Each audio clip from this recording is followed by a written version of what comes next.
The small town of Willow Creek was cloaked in a somber mood as clouds gathered above, casting long shadows over the cemetery. The air carried a chill that seemed to seep into everyone's bones, matching the sorrow etched on their faces. Margaret Thompson, lovingly called Grams by her family and friends, had been a pillar of kindness in the community. Her warm smile and gentle advice were missed already, even though it had only been days since her passing. People from all walks of life came to pay their respects. Neighbors, old friends, and distant relatives who hadn't seen her in years but still remembered her fondly.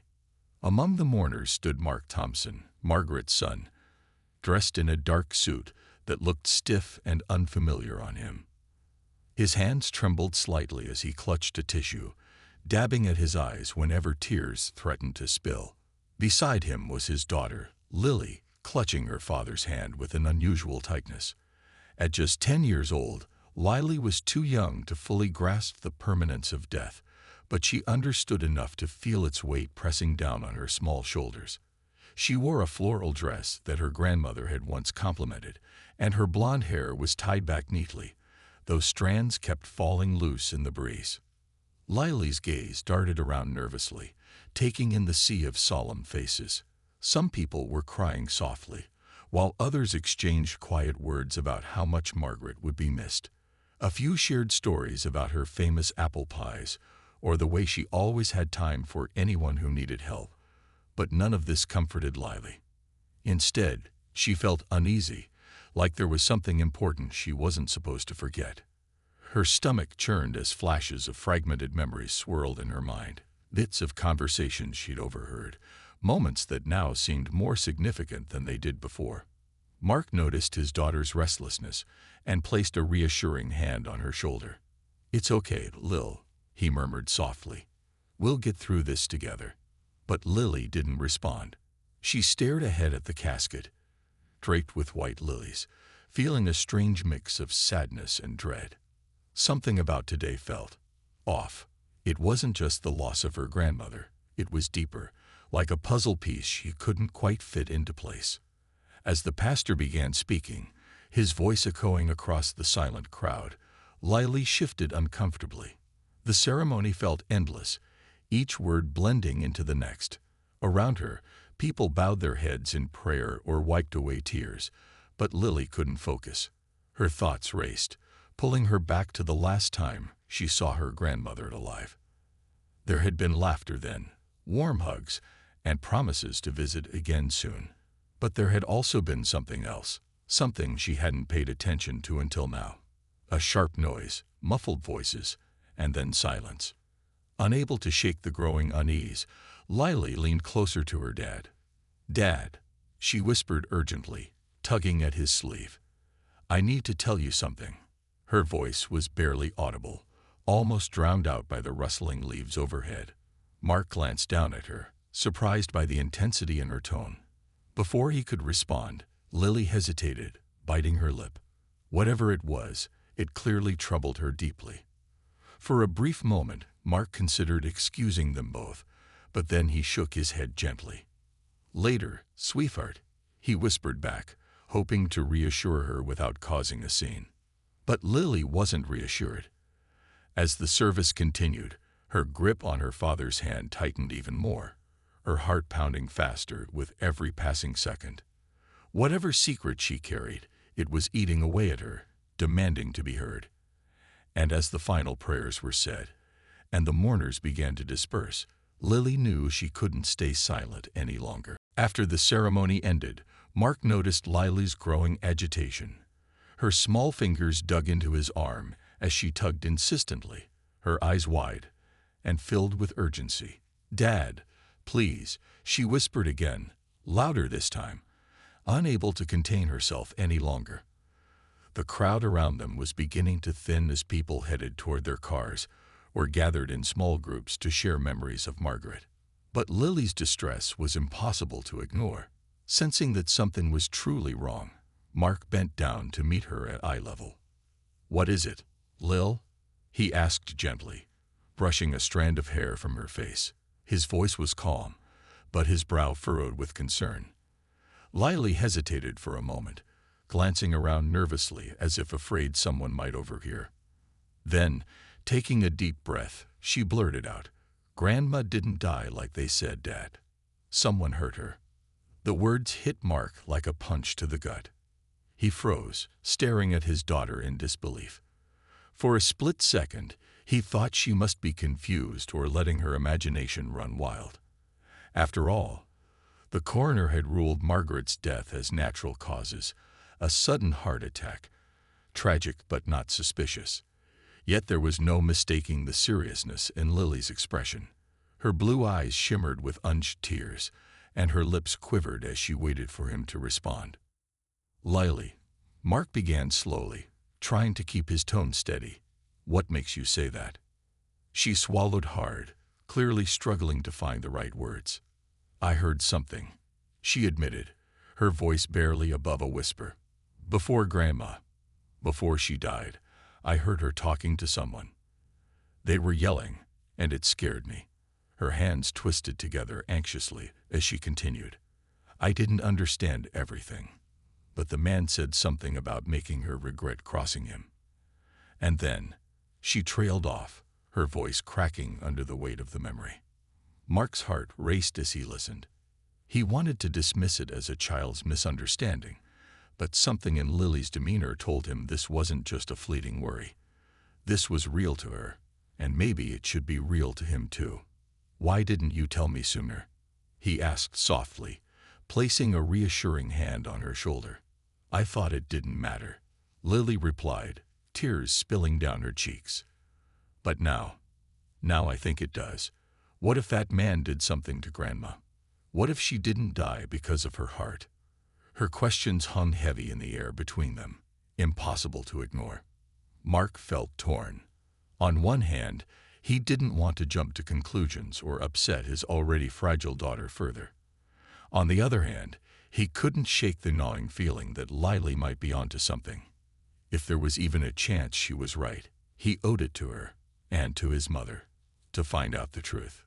"Okay, sweetheart," he said finally, pulling her into a tight hug. "Let's go somewhere quiet where we can talk more, okay? Just you and me." Lily nodded, clinging to him as he stood up and led her away from the gathering crowd. They walked toward a secluded bench near the edge of the cemetery, far enough that no one would overhear their conversation. The wind rustled through the trees overhead, creating an eerie soundtrack to the moment. Once they were seated, Mark turned to Lily, his expression serious but kind. "Tell me everything you remember," he encouraged. "Every little detail, no matter how small. Can you do that for me?" Lily sniffled and wiped her nose with the back of her hand. "I'll try," she said softly. Taking a shaky breath, she began recounting what she'd overheard. The angry voices, the threats, the fear in her grandmother's tone. Each word painted a clearer picture of a situation far darker than anyone could have imagined. As Mark listened, his mind raced with possibilities. Could Lily's suspicions be true? Was her grandmother's death not as straightforward as everyone believed? By the time she finished speaking, Mark knew what he had to do. Though every instinct screamed at him to protect his daughter from the harsh realities of the world, he also knew that shielding her from the truth wouldn't bring justice for Margaret. Slowly, he reached into his pocket and pulled out his phone. With trembling fingers, he dialed 911, praying he wasn't making a mistake, but knowing he couldn't afford to ignore what Lily had shared. As Lily recounted the details of what she had overheard, Mark's mind raced to piece together the fragments of her story. She described how, just days before Margaret's death, she had been playing in her grandmother's living room when a loud argument erupted from the kitchen. At first, Lily thought it was just another one of Graham's spirited discussions. Her grandmother often spoke passionately about things that mattered to her. But this time, the tone was different. Angry. Threatening. "There was a man," Lily explained, her voice trembling as she relived the memory. "I didn't see his face because I stayed hidden behind the couch. But I heard him say, 'You'll regret crossing me.' And then he said something about papers. He kept saying, 'The papers are mine, and you can't stop me.'" Mark listened intently, his stomach tightening with every word. Papers. What could the man have meant? Margaret wasn't someone who got involved in shady dealings. She was the kind of person who baked cookies for neighbors and volunteered at the local library. The idea of her being tangled up in something dangerous felt surreal. Yet Lily's account painted a picture that couldn't be ignored. A stranger invading Margaret's home, raising his voice, issuing threats. It didn't add up to a peaceful, natural passing. And what happened after that? Mark prompted gently, leaning closer to encourage her to continue. Lily hesitated, biting her lip as she tried to recall more. I think Grandma told him to leave. She sounded scared but firm, like she was trying to stand her ground. Then there was silence. I waited for a while, but I didn't hear anything else. So I went back to my coloring book. Her voice cracked slightly as she added, I wish I'd gone to check on her, Dad. Maybe if I had. No, Mark interrupted quickly, pulling her into a tight hug. None of this is your fault, Lil. You were just a kid doing what kids do. Don't ever think otherwise. Though his words were meant to comfort her, they did little to ease the storm brewing inside him. If Lily's recollection was accurate, and he had no reason to doubt her, then Margaret's death might not have been an accident or illness. Someone had been in her house, arguing with her, possibly harming her. Determined to get to the bottom of it, Mark pulled out his phone again and dialed 911. As the operator answered, he took a deep breath and forced himself to sound calm despite the chaos swirling in his mind. Hi, yes, I need to report something suspicious regarding a recent death, he began, glancing briefly at Lily to ensure she was okay. My daughter overheard an argument involving the deceased shortly before she passed away. We believe it might be connected. The operator asked several questions, jotting down notes as Mark provided as many details as he could. When he mentioned the phrase, "The papers are mine," the operator paused, clearly intrigued. That sounds significant, she said. We'll send detectives to look into it right away. Hanging up, Mark turned to Lily, who looked both relieved and frightened. You did the right thing, sweetheart, he assured her, though his own heart was pounding. Now we let the police figure out the rest. Word spread quickly among the remaining mourners still gathered near the gravesite. Whispers rippled through the crowd as people noticed the flashing lights of 2 police cars pulling into the cemetery parking lot. Officers stepped out, their uniforms stark against the somber backdrop of gray skies and headstones. Curious glances followed them as they approached Mark and Lily, introducing themselves and asking to speak privately.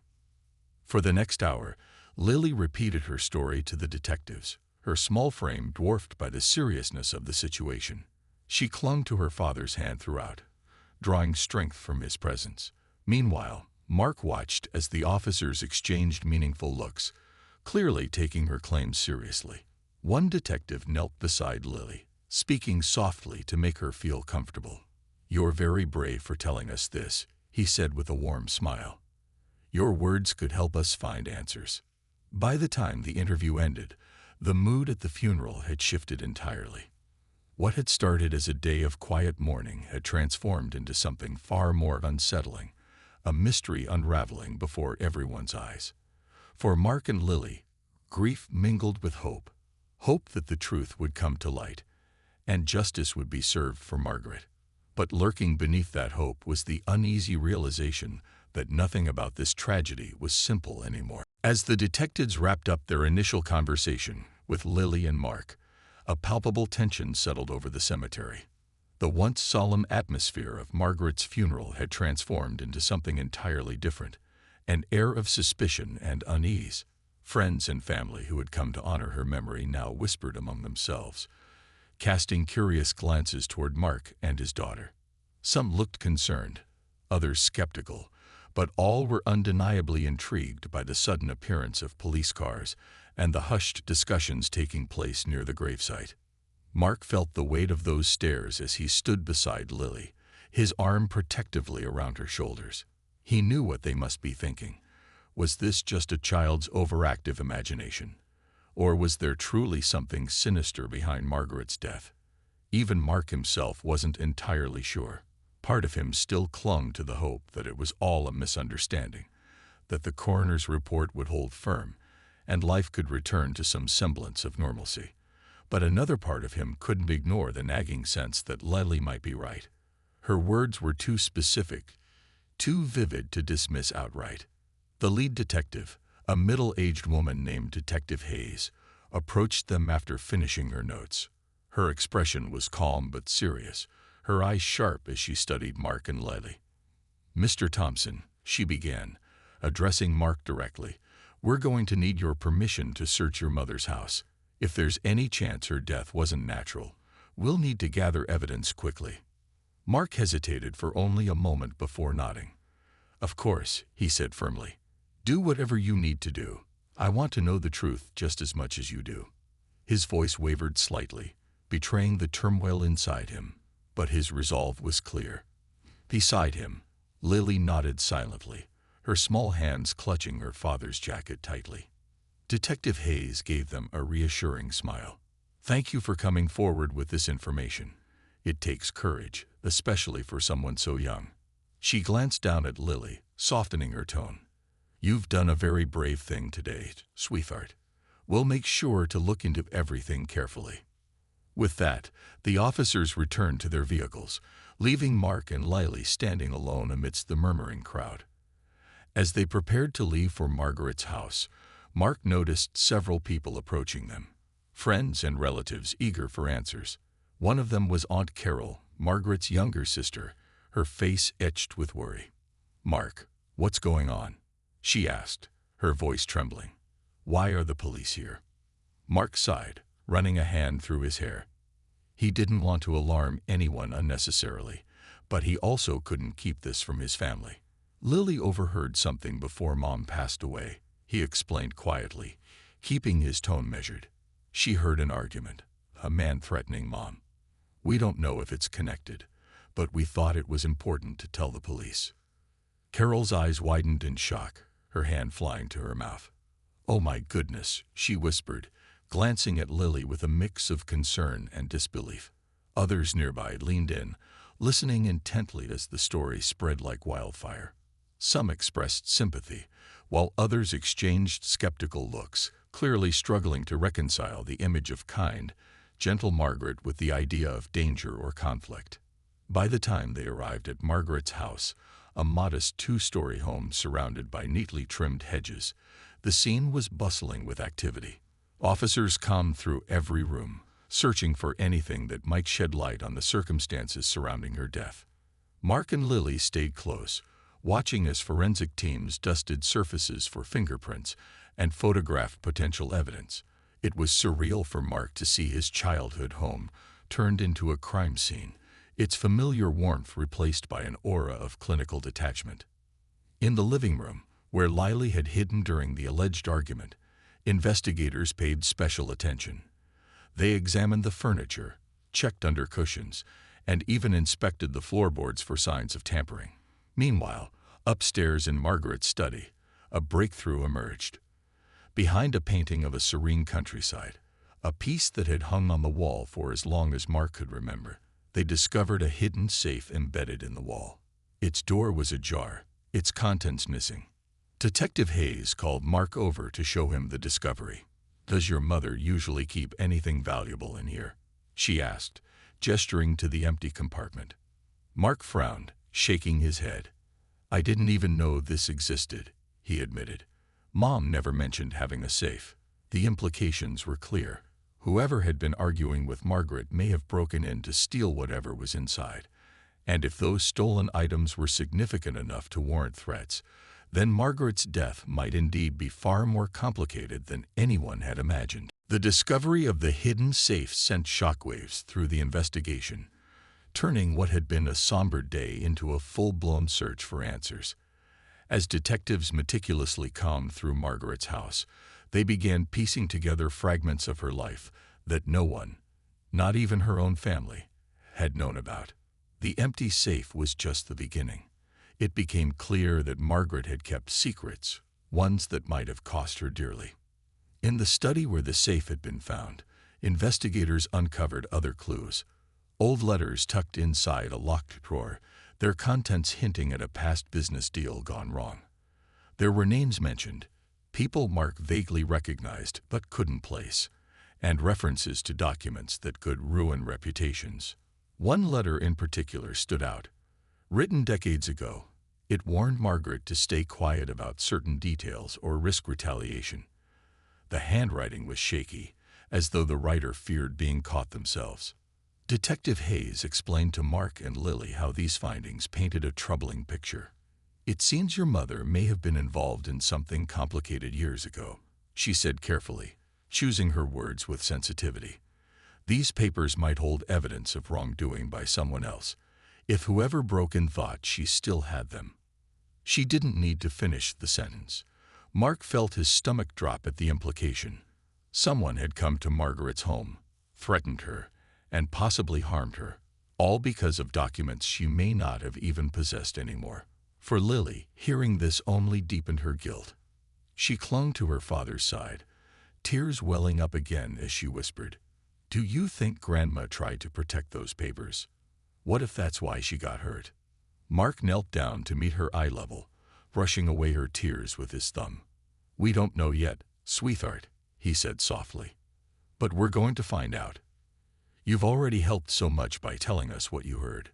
Now let's trust the police to do their job." Meanwhile, back at the station, detectives worked tirelessly to identify the mysterious man Lily had described. They reviewed security footage from nearby homes, hoping to catch a glimpse of anyone suspicious entering or leaving Margaret's neighborhood around the time of her death. Neighbors were interviewed, and while most hadn't noticed anything unusual, one elderly woman recalled seeing a dark sedan parked outside Margaret's house late at night. She remembered thinking it odd, because visitors rarely came by after sunset. This small detail reignited the team's focus. Using vehicle registration records and descriptions provided by Lily, they narrowed down potential suspects. Soon, a name emerged: Victor Lang, a former associate of Margaret's from years earlier. Records showed he had once partnered with her on a real estate venture that ended disastrously. Rumors of fraud and embezzlement had circulated at the time, but nothing had ever been proven. More importantly, recent phone logs revealed multiple calls between Victor and Margaret in the weeks leading up to her death. When confronted with this information, Mark struggled to reconcile the image of his kind-hearted mother with the idea of her entangled in such murky dealings. Detective Hayes reassured him that people sometimes make choices under pressure, choices they later regret. "Your mom might have carried those secrets for years," she said, "and now someone wants to make sure those secrets stay buried." As the investigation unfolded, Mark and Lily grappled with mixed emotions. On one hand, they were relieved that progress was being made. On the other, they couldn't escape the growing realization that Margaret's life had been far more complex than they'd ever imagined. The grandmother who baked cookies and read bedtime stories also harbored a hidden side, one that ultimately put her in harm's way. By the end of the day, investigators had assembled enough evidence to bring Victor in for questioning. His sudden reappearance in Margaret's life, combined with the missing safe contents and Lily's chilling account of the argument, painted a damning portrait. Yet questions remained. Why had Victor waited so long to act? And what exactly had he hoped to gain by retrieving those documents? For Mark and Lily, the answers couldn't come soon enough. Each new revelation brought them closer to understanding the truth, but also highlighted how little they truly knew about the woman they loved. Despite the uncertainty, one thing was clear: justice for Margaret wouldn't be served until every secret was unearthed and every shadow exposed to the light. The moment Victor Lang stepped into the interrogation room, his presence radiated unease. A tall man with graying hair and a sharp jawline, he carried himself with an air of arrogance that seemed out of place in the sterile, fluorescent-lit space. His tailored suit hinted at wealth, or at least the desire to appear wealthy. But his restless hands betrayed nerves beneath the confident facade. Detective Hayes wasted no time getting to the point. "Mr. Lang," she began, her tone calm but firm, "we need to talk about your connection to Margaret Thompson." She slid a photo across the table, the security footage showing his dark sedan parked outside Margaret's house on the night of her death. Care to explain why you were there? Victor glanced at the image briefly before leaning back in his chair, feigning nonchalance. I was visiting an old friend, he replied smoothly. Margaret and I go way back. We had some unfinished business to discuss. Unfinished business? Detective Hayes raised an eyebrow. That's interesting, because we found evidence suggesting this wasn't just a friendly visit. Does the phrase "the papers are mine" sound familiar? For the first time, Victor's composure faltered. His eyes darted toward the door, as though calculating an escape route, but he quickly masked his reaction with a smirk. Look, I don't know where you're going with this, but whatever Margaret told you. She didn't tell us anything, Detective Hayes interrupted sharply. But her granddaughter did. A 10-year-old girl who overheard you threatening her grandmother just days before she died. She leaned forward, her voice dropping to a steely whisper. Now let's try this again. What exactly were you looking for in Margaret's house? Victor shifted uncomfortably in his seat, sweat forming along his temples. He opened his mouth to protest, but the weight of the evidence against him was undeniable. Phone records showed repeated calls between him and Margaret. The neighbor's testimony placed his car near her home late at night. And now, Lily's account tied everything together. Slowly, his defenses crumbled. Fine, he muttered finally, slumping forward in defeat. Yes, I went to see Margaret, but it wasn't supposed to happen like this. I swear. Detective Hayes exchanged a glance with her partner before turning back to Victor. Then tell us what happened. With a heavy sigh, Victor admitted to their decades-old partnership, a real estate deal that had gone disastrously wrong when allegations of fraud surfaced. Though never formally charged, Victor had spent years dodging whispers of corruption. Recently, however, rumors resurfaced, spurred by renewed interest in the case from investigative journalists. Fearing exposure, Victor tracked down Margaret, believing she still held incriminating documents from their shared past. I just wanted the papers, he confessed bitterly. She promised me she'd destroyed them years ago. But when I asked her about them again, she got defensive, said she couldn't trust me anymore. His voice cracked as he recounted the argument. We struggled. I didn't mean to hurt her. She fell, and then she wasn't moving. The room fell silent as Victor buried his face in his hands, overcome by guilt. For Mark and Lily, who listened to the confession from another room via a live feed, the truth hit hard. Margaret hadn't simply passed away. She had been caught in a web of secrets and lies that spanned decades. Her kindness and warmth had masked a life marked by regret and fear. When the interview concluded, Detective Hayes emerged to speak with Mark and Lily. He'll be charged accordingly, she assured them. This doesn't bring Margaret back, but at least we know the truth now. Mark nodded numbly, still processing everything. Beside him, Lily clung to his arm, her expression a mix of relief and sorrow. Do you think Grandma knew how much trouble those papers would cause? She asked quietly. I don't know, Lil, Mark admitted, pulling her close. Maybe she thought keeping them hidden was safer than destroying them. Either way, she didn't deserve what happened. As they left the station, the sun dipped below the horizon, casting long shadows across the quiet streets. The weight of the day lingered, but so did a sense of closure. Margaret's legacy, once clouded by mystery, could now be remembered not only for her kindness, but also for her resilience. Though the scars of her story would remain, they served as a reminder of the strength it took to carry such burdens, and the courage it took for a young girl to uncover the truth. Victor Lang's arrest sent ripples through Willow Creek, turning the once quiet town into a hub of whispers and speculation. News of his confession spread quickly, thanks in part to reporters who descended on the small community like vultures circling prey. For Mark and Lily, the sudden attention was overwhelming. Strangers stopped them at the grocery store, asking invasive questions about Margaret's past. Neighbors who had always been friendly now looked at them with a mix of pity and curiosity, as if trying to reconcile the kind woman they knew with the shadowy figure revealed by the investigation. Despite the chaos, there was also a sense of relief. Knowing that Victor would face justice for what he had done brought a measure of peace to those who loved Margaret. Still, it didn't erase the pain of losing her, or the unsettling realization that her life had been far more complicated than anyone had imagined. Mark struggled to process this new image of his mother, a woman caught between loyalty and survival, carrying secrets too heavy for one person to bear alone. For Lily, the aftermath of the arrest was especially difficult. While she was praised for her bravery in speaking up, she couldn't shake the guilt that gnawed at her. "If I told you sooner, maybe Grandma would still be here," she confessed to her father one evening, tears streaming down her cheeks. They were sitting in the living room, surrounded by photo albums filled with memories of Margaret, smiling faces frozen in time, oblivious to the storm that would later engulf their lives. Mark pulled her onto his lap, holding her tightly as he often did when she was little. "Lily," he said firmly, "none of this is your fault. You were just a kid doing what kids do, listening, observing, trusting the people around you. What happened to Grandma wasn't because of anything you did or didn't do.